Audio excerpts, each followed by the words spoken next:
My sister lived rent-free in my house for 6 years with 2 kids, but when my wife wanted to make a garden, she threw a tantrum and threatened me with tenant laws, so I did a formal eviction, and now my family hates me. I'm 32 years old. I work at a warehouse doing 10-hour shifts, and I basically just kicked my younger sister out of my house after 6 years of living there rent-free, like, without paying a single cent. And I know how that sounds. I really do. It sounds terrible, but I need to tell the whole story because half my friends and family think I'm a monster, and the other half says I should have done it years ago. The truth is, I don't know who's right, but what I do know is that this situation has me completely exhausted, and my marriage almost went to hell because of this. I guess I have to start at the beginning, when Crystal was 19 years old and showed up at my door with a suitcase and crying. I was 26 at the time, had just bought my house. Like a huge achievement for me because I'd been saving since I was 18, and I was super proud to have my own place. You know? A 3-bedroom, 1-bath house, nothing fancy, but it was mine. And Crystal showed up that day and told me she was pregnant, that the baby's father had left her, and that our parents had kicked her out of the house. Our parents are super religious. I mean, the type who think pregnancy outside of marriage is basically the end of the world, so when she told them she was pregnant at 19 without being married, they literally threw her out the next day. What was I supposed to do? She's my little sister. I watched her grow up. We played together as kids, and there she was with her eyes all red from crying and 3 months pregnant. I told her she could stay at my place temporarily, like until she had the baby and got a job and could find her own place.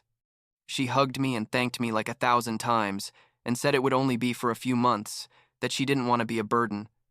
And I believed her. I honestly believed her completely. The first few months were weird but not terrible. I worked all day at the warehouse. She stayed home watching videos on her phone and eating my food. But, well, she was pregnant, so she couldn't do much else. She had Aiden when she was 20, a beautiful baby, and I thought, okay, now that she's had the baby, she's going to start looking for work and making plans to move out. But none of that happened.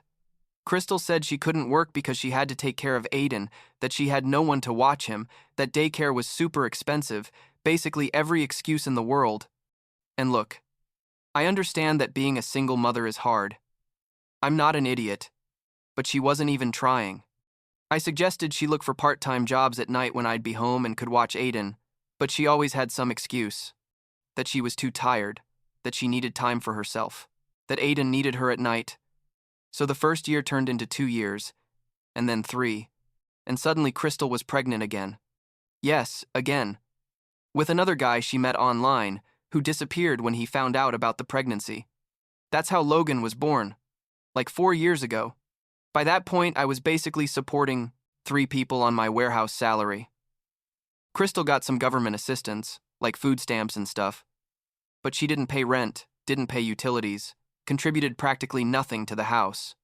And the worst part is she had become super comfortable with the situation, like my house was her house and I was just her roommate or something. She left her stuff everywhere. Her kids ran through the whole house screaming at 6 in the morning when I was trying to sleep after a night shift.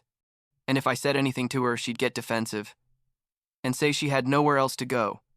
So like 4 years ago, I met Olivia. She worked at a coffee shop near the warehouse and we started talking. And honestly, she was amazing, like exactly the type of person I wanted to build a life with. We became boyfriend and girlfriend quickly, and things were going really well.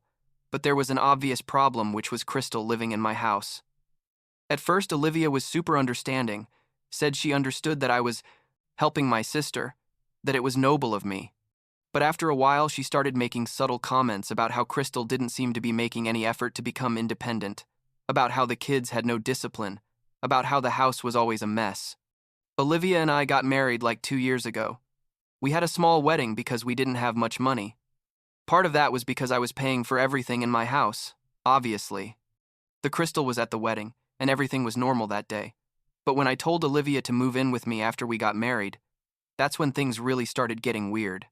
Crystal got upset, like visibly upset, and said she hadn't been consulted about another person coming to live in the house. The house that I bought. The house where she'd been living for free for 5 years at that point. Olivia moved in a year ago, and from the beginning, there was tension. Crystal treated Olivia like an intruder, Like it bothered her that Olivia would move things or want to cook in the kitchen or suggest that the kids needed a more consistent sleep routine. And Olivia tried to be patient. She really tried, but I could see how she was getting more and more frustrated.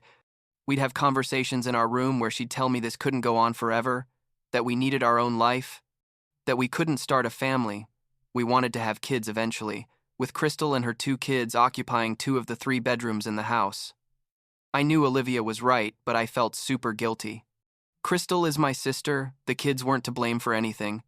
And every time I thought about telling her she had to leave, I'd imagine Aiden and Logan homeless, and I'd feel like the worst person in the world. So I kept postponing the difficult conversation, kept telling Olivia that soon we'd talk to Crystal, that we'd give her an ultimatum, but I never did it. And then we got to the garden incident, which basically was the straw that broke the camel's back. Olivia is super into gardening. She's always wanted to have a nice garden with vegetables and flowers and all that.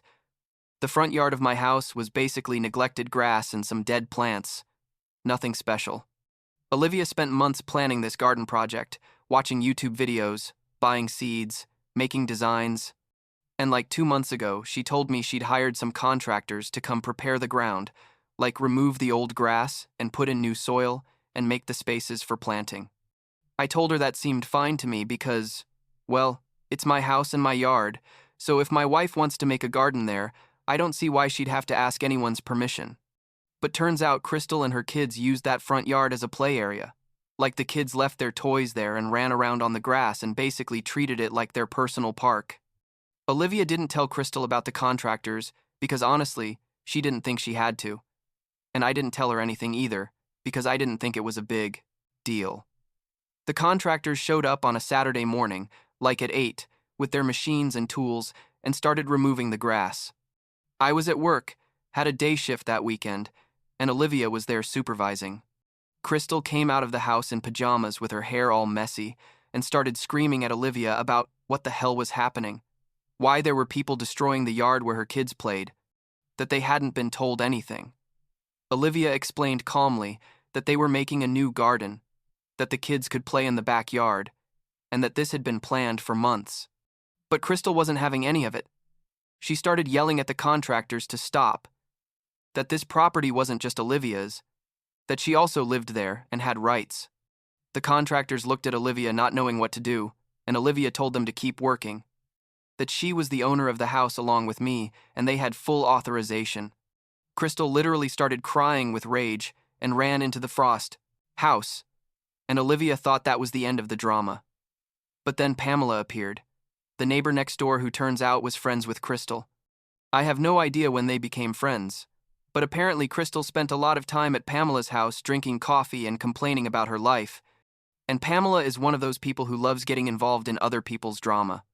Pamela came out of her house and started yelling at Olivia that she was destroying property without authorization, that she was going to call the police, that this was illegal. And Olivia told her to mind her own business, that this had nothing to do with her. But Pamela had already taken out her phone and was dialing. The police arrived like 20 minutes later. 2 officers who looked super confused about why they'd been called for a gardening project. Pamela told them a whole story about how Olivia was destroying the property where Crystal and her kids lived, as if Crystal was the owner or something. Crystal came out crying and told the cops she'd been living in that house for 6 years, that her kids grew up there, that this was her home, and that Olivia was trying to destroy the place where her kids played without telling her. The cops asked Olivia for documents, verified that she and I were the owners of the property, but then one of them said something about tenant rights, and that if Crystal had lived there for 6 years, then technically she could have certain legal rights. They told Olivia that until the situation was resolved legally, it was better if she left the house for that night to avoid more conflict. Olivia, my wife, had to leave our house with an overnight bag, as if she was the one who had done something wrong. When I got home that afternoon after work and saw what had happened, I literally felt like my head was going to explode. Crystal was in the living room with her kids watching TV as if nothing had happened. The front yard was half destroyed with the dirt all turned over, and Olivia wasn't there.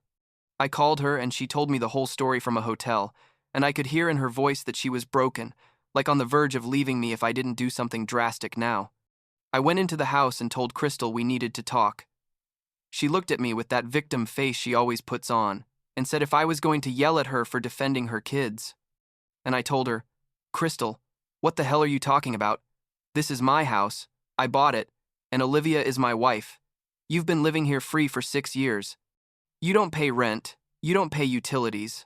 I pay for your food, and now you're acting like this house is yours and calling the police on my wife. Crystal started with her usual speech, that she had nowhere to go, that I'd promised her she could stay until she recovered, that her kids needed me. And I told her, recover from what? Crystal, it's been 6 years. You've had 6 years to get a job, to save money, to find your own place. Instead, you had another kid and got comfortable in my house, as if I were your personal bank. Then she dropped the bomb that basically changed everything. She told me she'd talked to someone, probably Pamela, who thinks she's a lawyer or something, and that because she'd lived in the house for more than 6 months, she had tenant rights, and that I couldn't just throw her out just like that.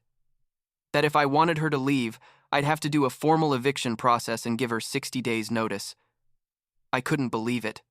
My own sister, whom I'd helped when no one else would, was there quoting tenant laws at me as if I were an exploitative landlord and not her brother, who had literally saved her ass. I told her she was being ridiculous, that those laws didn't apply when there was no rental contract and when I'd let her stay out of family charity. But she insisted, said the law was the law and that, if I threw her out, she was going to report me. That night Olivia came back home and we had a long conversation. She told me this was an ultimatum, that either Crystal left or she left, that she couldn't live like this one more day. And she was right, completely right. I had put my sister above my marriage for too long and that had to end. The next day I went to see a lawyer. I spent like $300 on a consultation where they basically confirmed the worst.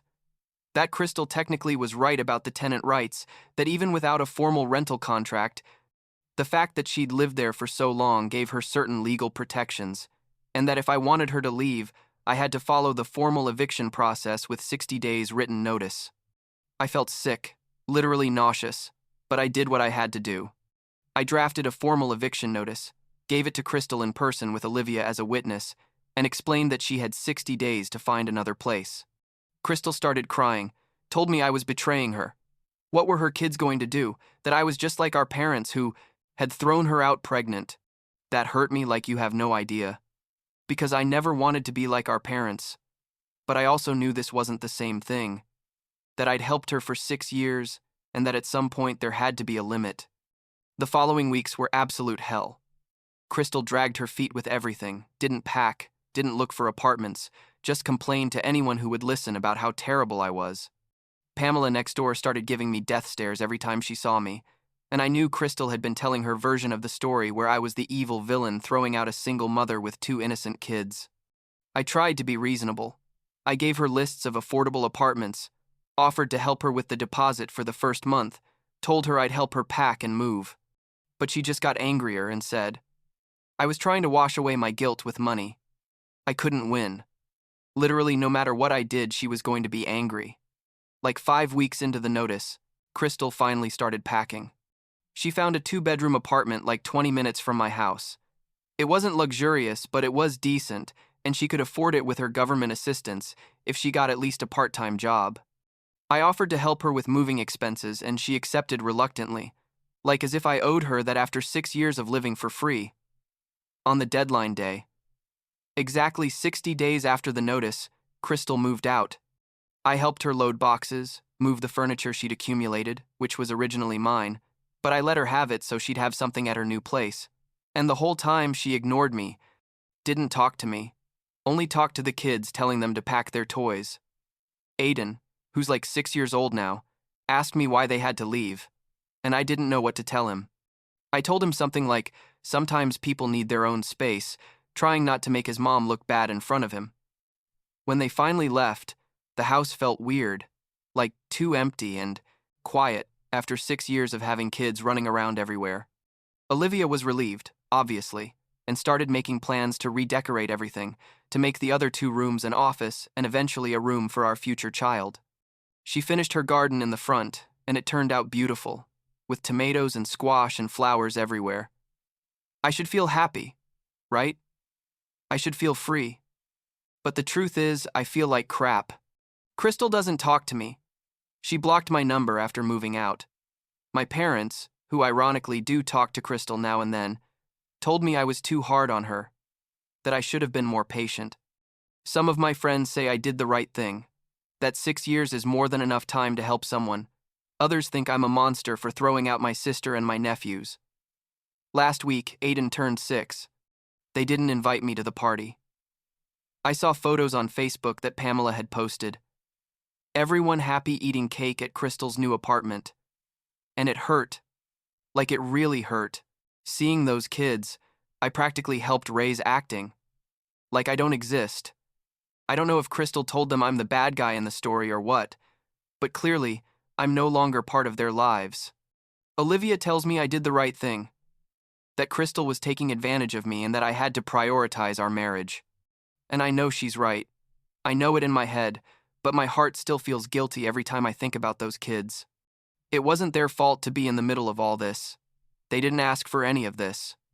And sometimes I wonder if I should have been more patient, if I should have waited a little longer, if I should have found another way to handle everything. But at the end of the day, what else could I do? I'd already given 6 years of my life and my resources supporting my sister and her kids. I'd already put my marriage at risk for her. I'd already done more than most people would do. And she never appreciated anything, never showed any real effort to become independent, just assumed I'd keep being her safety net forever. That's not fair, right? I can't be responsible for her forever. I can't sacrifice my whole life because she made decisions that left her in a difficult situation. I guess there's no right answer here.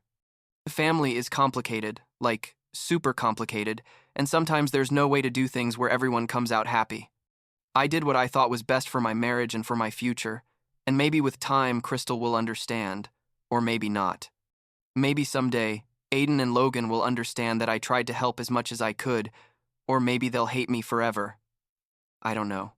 The only thing I know is that I'm tired of feeling guilty for putting myself first after so many years of putting everyone else before me.